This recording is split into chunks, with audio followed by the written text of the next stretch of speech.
This ruling relates to application by the prosecution that the respondent herein be remanded at Industrial Area Medium Prison. The background of facts are that when this matter came up on 9 February 2024, the prosecution indicated that the respondent was reported to have escaped lawful custody at Muthaiga Police Station. The respondent was therefore not present before the court on the said date. Counsel for the respondent disputed the indication that the respondent had escaped from lawful custody and submitted that it was too early to reach a conclusion that the respondent has actually escaped from lawful custody. And this court, upon request by the prosecution, issued a warrant of arrest in respect of the respondent, and the case was allocated a mentioned date of 19th of February 2024. Counsel for the respondent were directed to file either replying affidavit or grounds of opposition to the notice of motion dated 31st of January 2024 before the said date of 19th of February 2024. Today, 14th February 2024, the respondent has been produced before this court with an indication that indication from the prosecution counsel that the warrant of arrest was executed today, the 14th February 2024, at 4 a.m. at any other police station in Kenya within the jurisdiction of this court. I have considered the submissions made by counsel from both sides. The first point for determination is whether the respondent should be remanded at remand prison or at a police station.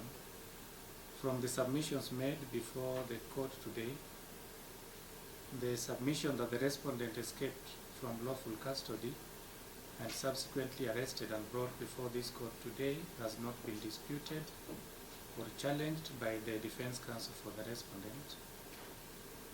This court has not been informed of how the accused managed to escape at Muthaiga Police Station, whether he escaped on his own or was aided in some manner by anyone.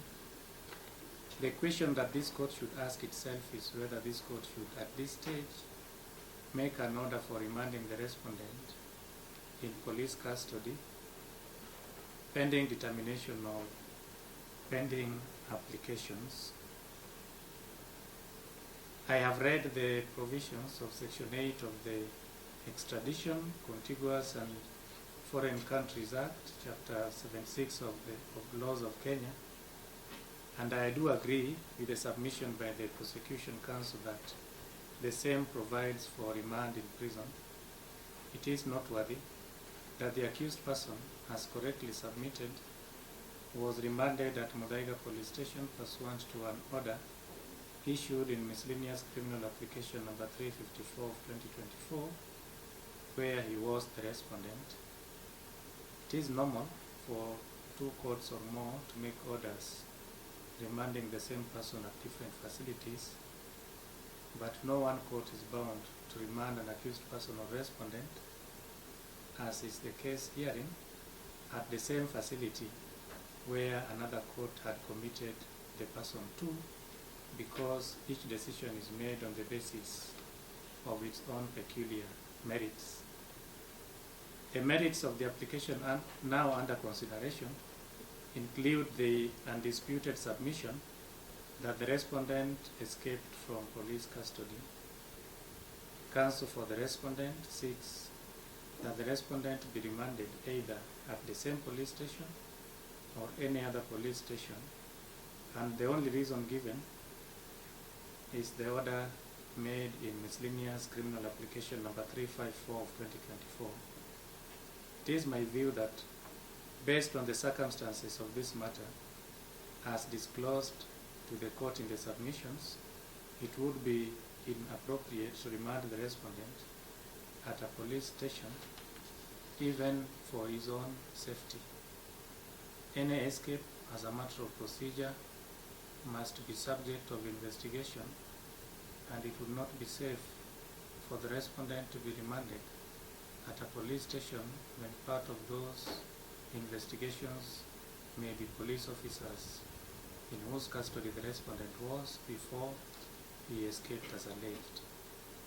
I find that there is no reason to justify remanding the respondent at police station, be it Muthaiga police station or any other police station.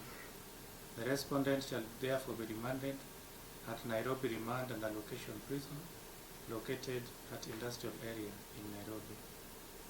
The prosecution also sought orders limiting access to the respondent by any other advocate except those who are in court appearing for him and no other counsel, and that any relative wishing to visit him must be accompanied by the investigating officer, and that in case he requires any medical attention, then it should be in consultation with a medical doctor attached to industrial area medium remand.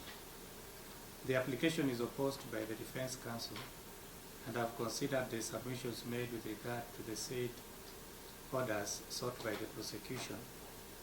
I have read the Persons Deprived of Liberty Act, Chapter 90, Percent A of the laws of Kenya, particularly Part 2 thereof, which provide for rights of persons deprived of liberty and duties of persons in charge, and I have not seen any provision which allows this court to make the kind of orders sought by the prosecution as stated above.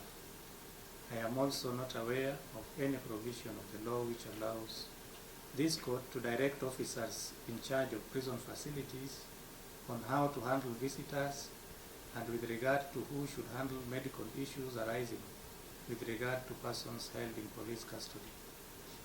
This court must be careful to operate within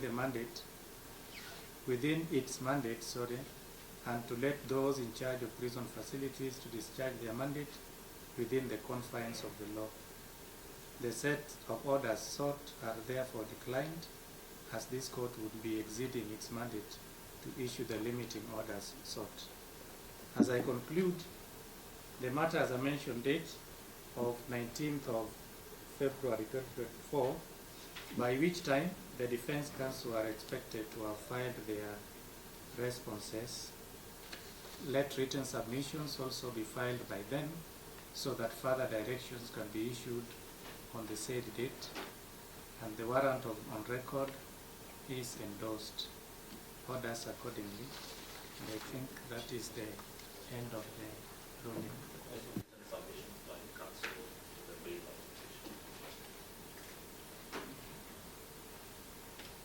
What did you understand? Submissions to the bail application. So that's what we were coming with. Thank you. Okay, we'll do that. Yes. Any other clarification?